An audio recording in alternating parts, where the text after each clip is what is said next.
Welcome to Antipolo City. Today, meron tayong bagong ipipictured na single detached house and lot. Ito po siya, 2-story to with basement. Ito yung 4-panel mo, papunta sa inyong 2-car carport. At ito naman yung pedestrian gate. Papasok dito sa inyong porch and huge door. Dito sa bahaging kanan ko, may front yard garden po kayo at box garden. At ito naman yung right easement, papunta po doon sa inyong basement. Dito may access dito sa kabila meron din. Pero bago natin tingnan yon, dito muna tayo sa inyong 2-car carport. Yan, ganito po yung space ninyo dito sa 2-car carport. Ganito siya kahaba at kalapad. At ito yung 4-panel ninyo. Naka-covered parking yan. At yung sa taas po nito, bedroom po yan sa second floor. Ito yung lanay at ito yung 3-panel mo ng sliding glass door. Mula dito, papasok po yan sa inyong dining area. At ito naman po yung binabanggit ko sa inyo. Ito yung left easement niya. Papunta po ito doon sa inyong basement. May malawak siyang space doon sa area na yan. Mamaya, check natin. Pero balik po muna tayo dito sa inyong main door. Ito yung main door ninyo at yung handle niya naka-black mat.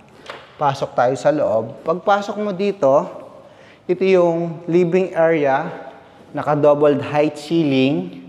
Ito may accent wall ka na sa side na yan.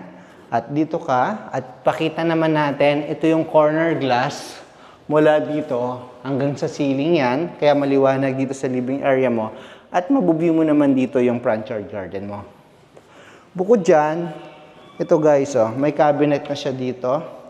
And ito, mayroon siyang vertical steel partition mo mula po dito sa inyong dining area. Sa dining area yan, pwede ka maglagay dito ng round or rectangular table, good for 8. At itong side na to, yan, mabubi mo naman yung carport mo. Bukod dyan guys, ito yung 3-panel ng sliding glass door papunta dito sa lanay na kanina nabanggit natin.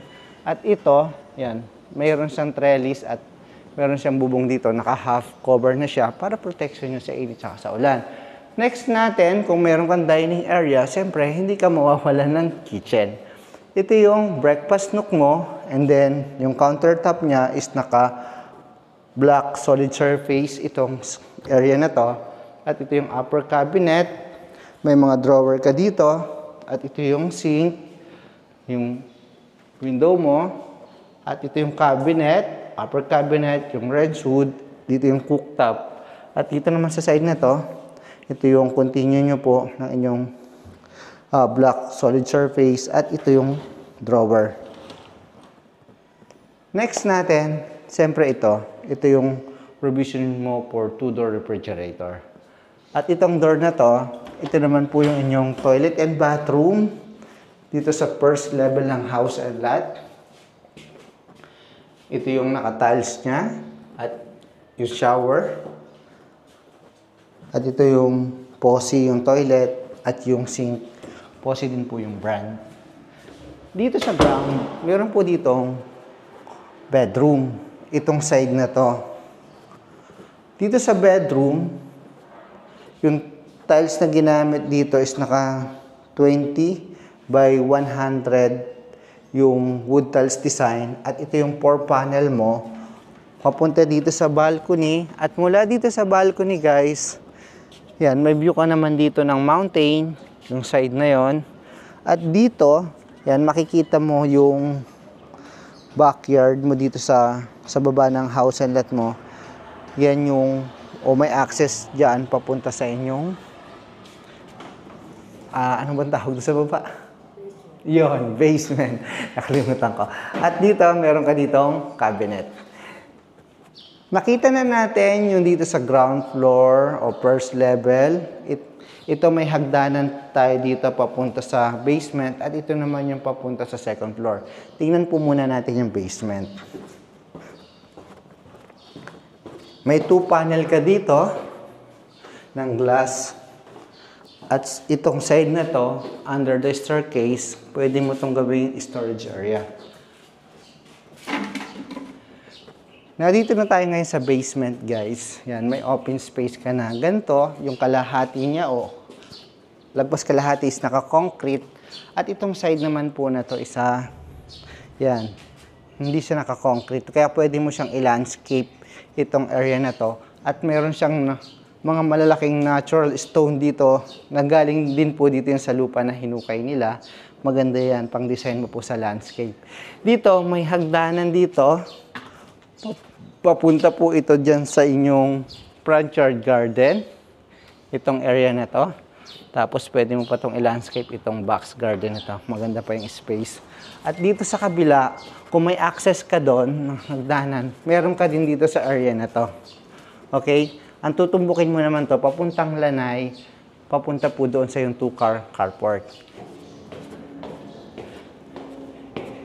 Ang lot area po nitong house and lot, more or less nasa 215 square meter. At ang floor area po nito, 300. Meron po siyang 4 bedrooms and 2 toilet and bathroom. Yan guys, ito yung hagdanan papunta sa second floor. Tara, check natin. Yung handle mo dito, hardwood. Yung step mo dito, hardwood din po. At yung riser mo naman, concrete yung ginamit nila.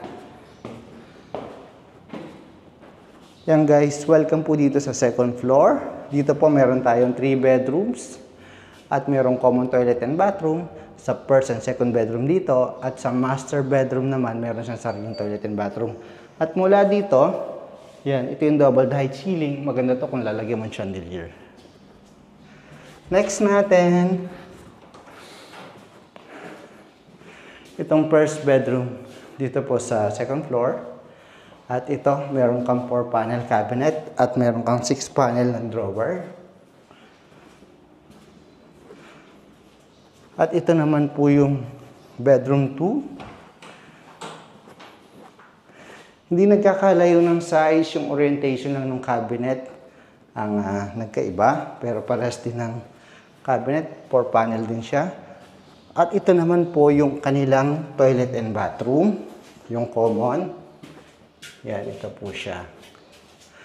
Labas na tayo dito at ito yung hallway. Papunta naman po sa inyong master bedroom. Yan, naka-open na siya. Dito sa master bedroom mo, maganda ang view dito kasi yan, paligiran ka ng mountain. Ito yung mga outlet mo. May modern light, naka-cove light na din. Ito yung 4-panel mo o 3-panel ng sliding glass door. Pero bago tayo pumunta doon sa balcony, may band door tayo dito. Ito yung walk-in closet, makeup area, itong side na to. At ito po yung toilet and bathroom ninyo. Ayan. Dito yung sink. At dito naman yung toilet. Posi yung brand niya. May bidet na din. Maganda rin. Maganda. Tapos dito, ito naman yung sliding glass door. Papunta dito sa balcony. Kung dun sa ground level, may balcony doon, makikita mo yung yard mo sa baba, sa basement, at may makikita kang view. Dito sa second floor, mas maganda yung view na nakikita mo dito, yung mountain.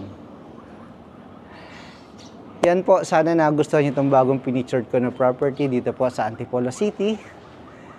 Single detached house and lot po ito. Meron siyang 215 square meter of lot. And please don't forget to like, subscribe, and hit the bell button for notification para lagi po kayong updated sa mga bagong pinipictured na property dito po sa Rizal area and Metro Manila.